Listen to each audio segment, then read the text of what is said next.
Well, let's bring in Andy McCarthy, former federal prosecutor and Fox News contributor. I was really struck by that sign that Alexis just talked about.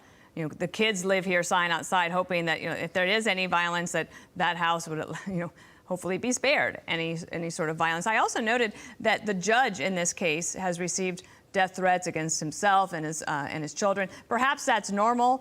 Andy, you tell me. I don't know if the tension is just higher here than we've seen in a long time. I think, unfortunately, Dana, it's the world we live in with social media, which kind of invites people to act on their worst instincts anonymously, which encourages them to do this sort of thing. It's just a sign of the times. Let me also mention this. So I just checked. In the O.J. Simpson trial, that jury deliberated 4 hours. For Derek Chauvin, it was a little over 10 hours for 2 days. This is now entering its second day of deliberations. Anything that can be gleaned from that? Yeah, you know, this is a strange case, Dana, in that most cases that go to trial have factual disputes that the jury has to work out. So we usually get a window into the deliberations because they'll send out notes asking for readbacks of testimony.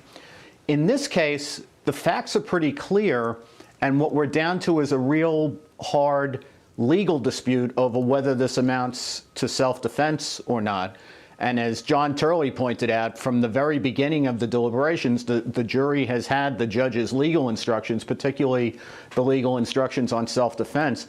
So I think they may be working very hard, and I agree that most of the time juries are very diligent, but we may not get the usual window because they may not be asking for readbacks of testimony. They may have, by having the judge's instructions there, they may have everything they need to argue among themselves how the case should come out. Very interesting. What do you think about jury intimidation? You got these crowds outside; they can hear them inside the courthouse. Not good. I don't think that would be a good look. If I were a judge, I'd want to protect them from that. What's your view on it, Andy? Bill, I'm worried about it, and I've been worried about it. And I think it's not just a matter of what's going on outside the courthouse, which I agree is egregious and worrisome. But I think that, you know, we spent a lot of time covering the Chauvin trial, and we got a sense, because we were at it every day, that that's the way trials go. But if you remember, the Chauvin case was during the COVID protocols, and really there weren't spectators in the courtroom. And I thought to the extent we had cameras, they were very stationary, and there was kind of set rules about what they were allowed to cover. In this case, it's been much more like pre-COVID times, so there's been spectators. And we know that there have been people in the courtroom who have been, you know, staring at the jurors, checking out the jurors.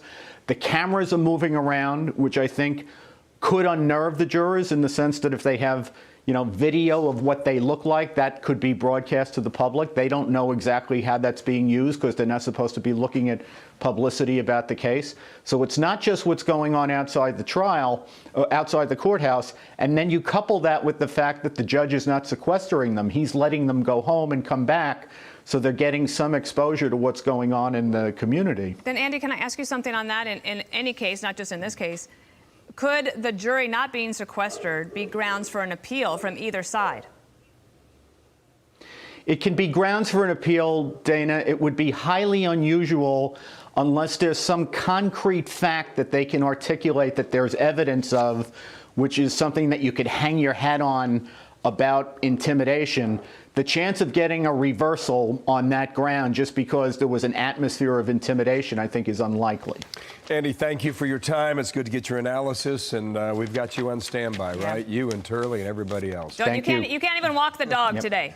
Stay right there. Thank you, Andy. Nice to see you. Hi, everyone. I'm Brian Kilmeade. I want you to do me a favor. I want you to click to subscribe to the Fox News YouTube page. This is the only way that I know for sure that you're not going to miss any great commentary, any great news bites, any great interviews coming your way on Fox. You can get it all here on YouTube. So subscribe right now.